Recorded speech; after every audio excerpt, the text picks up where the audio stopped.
Russ, what are you saying? Marry me? We'll go out tonight, find someplace, chapel, justice of the peace, anything. We'll solve it all tonight. We'll settle it. It'll be just you and me, starting tonight. Marry me.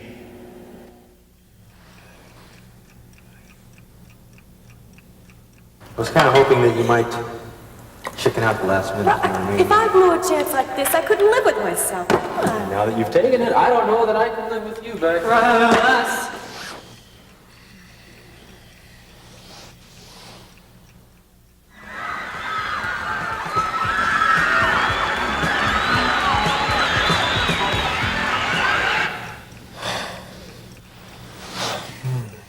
I left Lori because you were there. I found Sheila because you were gone.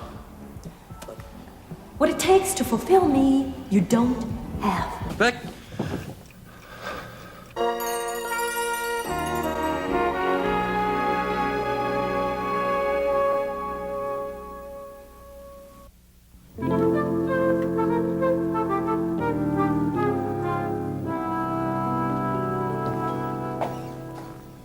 Who are you, sink monitor? Stupid thing's dripping again. Morning. Hi. Look, don't worry. I'm going to get on it right after, this afternoon. No, that's okay. No. Now, look, I'm the guy around the house, the guy in charge Peter, here. I I'm gonna do it. appreciate your wanting to help, but last Oh, time... the clock radio. Okay, yeah. Want some breakfast? No, I'm not hungry. Look, and I got that alarm to work, remember? Yeah, every hour, a digital cuckoo bird. No, I'm serious. I want somebody that's qualified. You know, that dripping would drive Dad crazy. You sure you don't want anything? No, that's okay. I'll get something else at the canteen truck. I'm kind of in a hurry. Well, then why are you trying to fix the sink? Well, I was waiting on you. Well, I need to talk to you. I think I made a bad mistake. How's that? I think I remember the first thing you ever taught me was not to be so judgmental. And, well, I had what I thought was some hard evidence. I made a judgment, and I think I was wrong. About Jason? Yeah. Yeah, Gil set me straight. He said that this Sharon Landers, well, she's been using me to make you mad at Jason. I don't understand. You see, every time I went in to see her, she'd make sure that, well, I barged in or overheard something that I wasn't supposed to hear or see. Like when she was on the phone to her friend saying that Jason proposed to her, or when she was kissing Jason, you know. Mom, I was set up. I worried you for nothing, and I'm sorry. I accept your apology, Peter. But it may be that the truth is you did see something.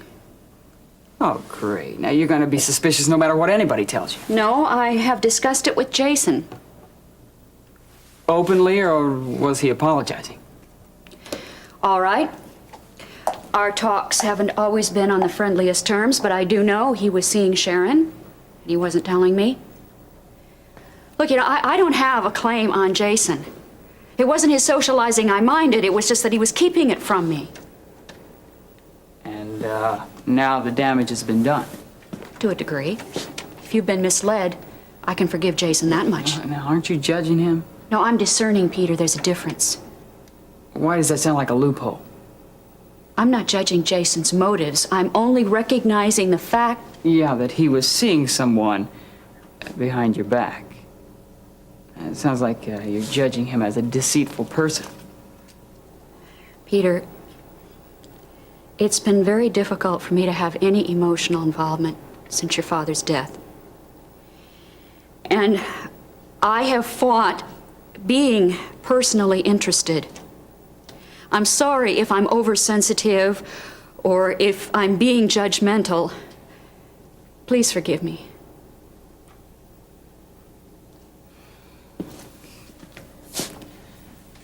I was going to look out for you. I'll try to do better.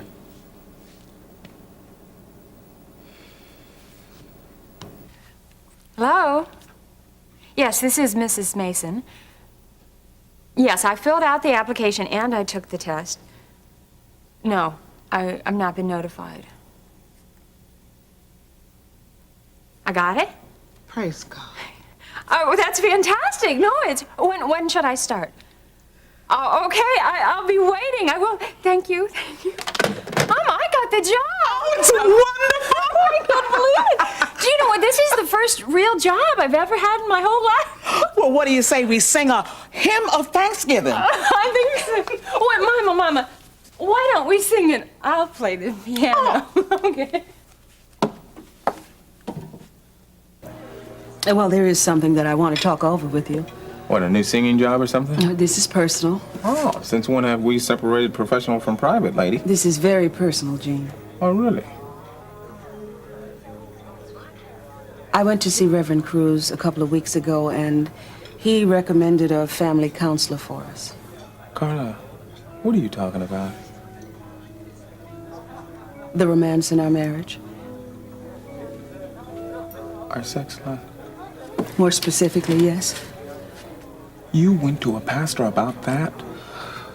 Something has to change. You could have at least told me first, Carla. Gene, I've tried to talk. I've made every attempt to talk to you in every way on any occasion. And he sent you to a marriage counselor, is It that was good. But there was only so much I could accomplish by myself. I thought we had this all taken care of. It's not like we don't touch each other anymore, for crying out loud. It's the way we touch, Gene. It's not close. It's not what it could be. Now, you know that I do all that I can to satisfy you. Now, that attention and that concern has to be returned to me. Well, Carla, look, bringing a stranger into this is not going to help matters. A stranger whose life is helping others in this exact area? I'm asking you to do it for me. Look, haven't we weathered storms before? And we can do this thing on our own. Come on. We haven't done much of anything on our own, Gene. Mama's seen us through. Jimmy's brought us together. And friends have given us a home, a new start, and a new job. But they're not going to be much help in this area. Gosh. Okay, look. The marriage is going to be fixed, piece by piece. And when the time is right, this piece here will be fixed. You're running, Gene. No, I'm not. I'm waiting. You're doing exactly what you did when I left. Closing your eyes and hoping things will change. It has changed. I can't take you sitting here acting and treating me as though I'm a block of ice, woman. Come on. Well, I appreciate your concern, but that's exactly what it is to me. Calculated, pre-planned attempts to satisfy me. Like you're in some sort of competition. And that's not what a woman wants. Not long ago, you didn't know what you wanted. Don't hold it over my head. I'm not. And I'm glad that you found your new stability. But Carla, come on. Don't you think that the scars are still being healed because of your instability? When we make love, I know that there's something missing. And I know that I'm holding back. And maybe there is some sort of competition that's going on. But there is no professional or clergyman that is gonna release that. What will, Gene? My trust in you. With time.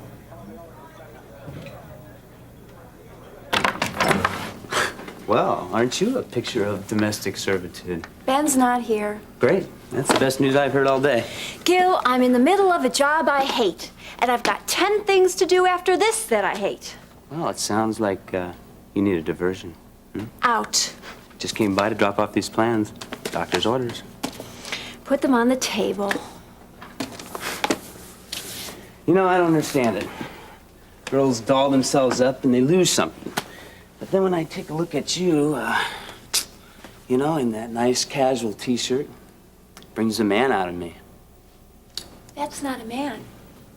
That's a little boy. A dirty little boy.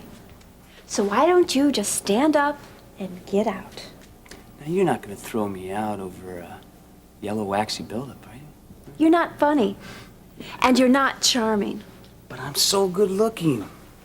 Not when I see the real you. Well, I do floors and windows and floss after every meal. And I've got a lot going for me that you'll ever admit to. But, you know, I've got one weakness. I'm a sore loser. Count your blessings. Now just get out of here before I scream my head off, all right? Okay, okay.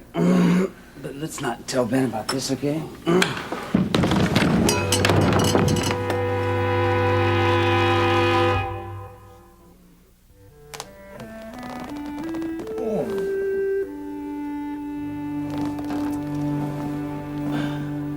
Three minutes. 5 minutes. 15 minutes early. Nice. Come in.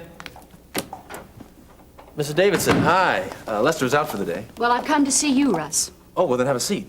I'd rather not. What I have to say shouldn't take too long. And what's that? Well, yesterday you spoke to a member of my staff. Jay? Yes.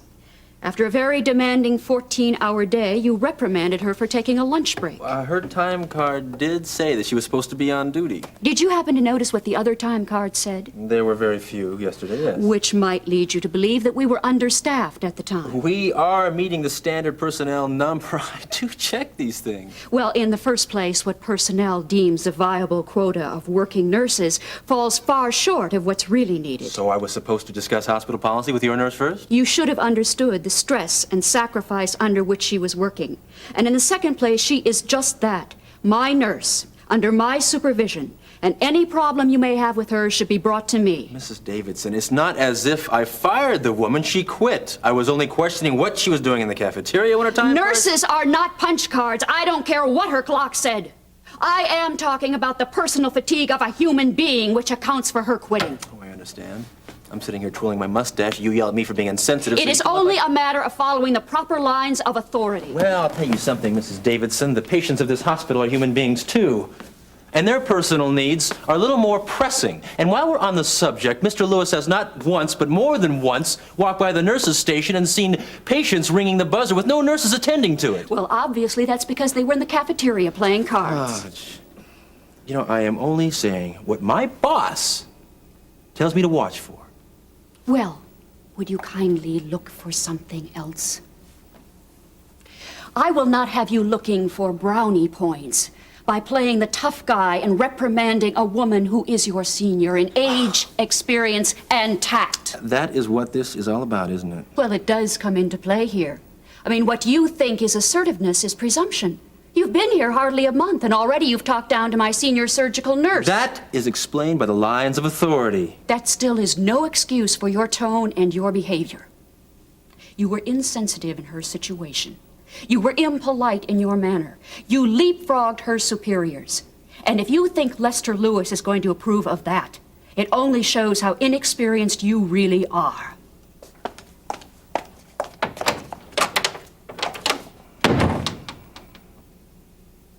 I never knew a serious injury could be so much fun. Well, I hope we're making progress. Oh, I'm sure we are. I can't feel anything yet, but I'm really optimistic. Well, I've witnessed some amazing recoveries. Human body is an incredible machine. Yeah, some more incredible than others. What was that? Oh, I was just making a comment about how you're put together. I've never really gone in for the athletic type. Most of my men have either had money or, well, whatever. Power? Charles Carpenter is very influential. Yeah, right, power. I like that, too. I like when I go into the offices and all the secretaries will whisper, "There's Mr. Carpenter's girl." Must be nice. Sometimes I don't think there's anything Mr. Carpenter wouldn't let you have or couldn't overlook if he wanted to. Oh, cheer up. You got your power, too. It's only strength. Only? When I was younger, I used to really get off on that sort of thing. In fact, I lived in the gym.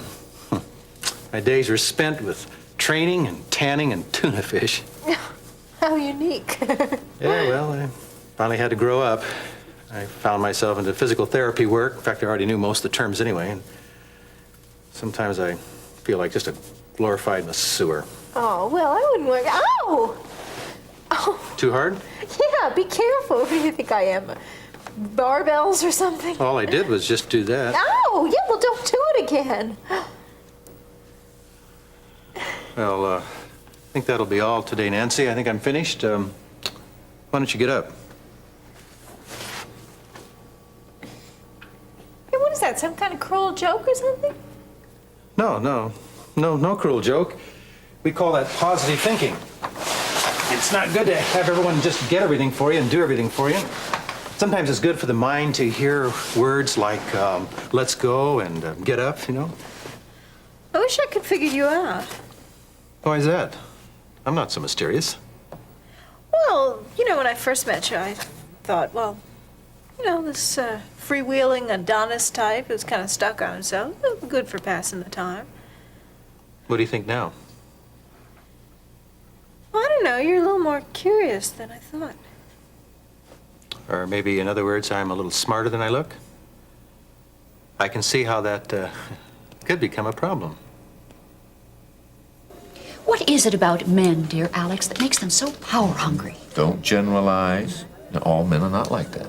True. Guess I just have an overabundance of that type in my own life. Is a man other than Russ giving you problems? Did I say that? You're not having problems with Jason, are you? Oh, Alex, look, I appreciate your concern, but all things considered, you would not make the best confidant. I wouldn't tell her so. That's not what I meant.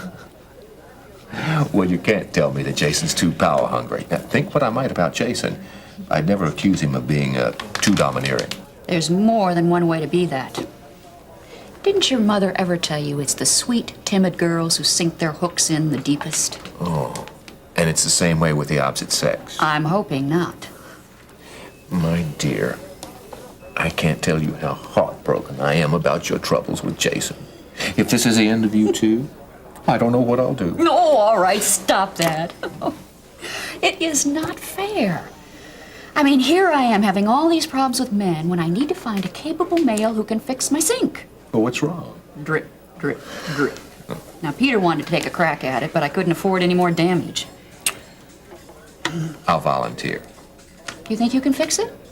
You are looking at a man that has done double bypasses, and a kitchen sink wouldn't stand a chance against it. Besides, I'll do it without being too pushy or too domineering.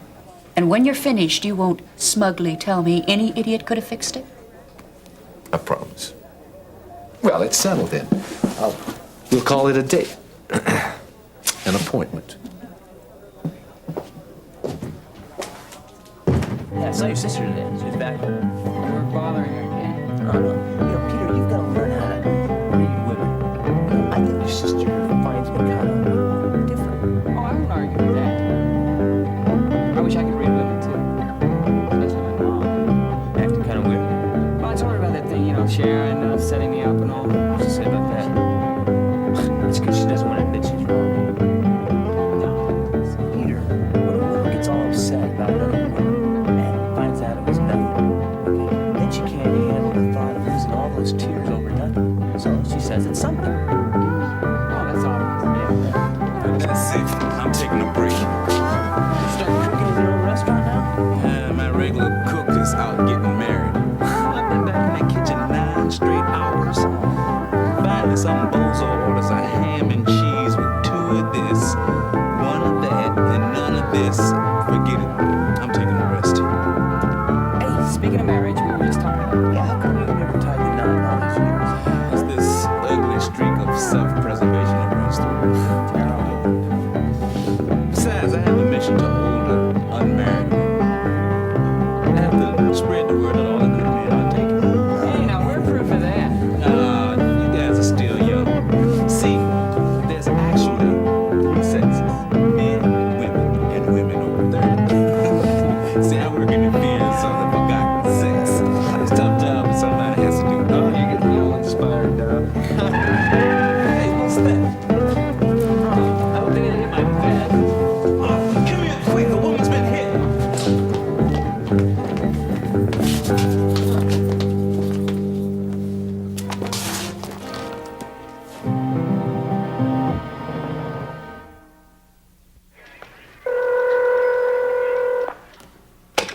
Hello.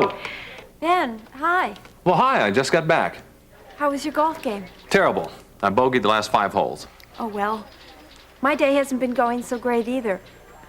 I need a ride home. Why? Did you lose your keys again? No, my keys are in my purse. Oh, please don't say you lost your purse. No, that's probably in the front seat of the car. Probably. Ben, the car was stolen. From the school's parking lot? I'm afraid so. In broad daylight? Ben, someone grabbed my purse, got my keys, and took off. Have you called the police? Ben, I'm calling from the police station. Please don't say you're mad at me. No, I'm not mad. In fact, I'm glad this happened, because this settles everything. You are not going back to teach at that school.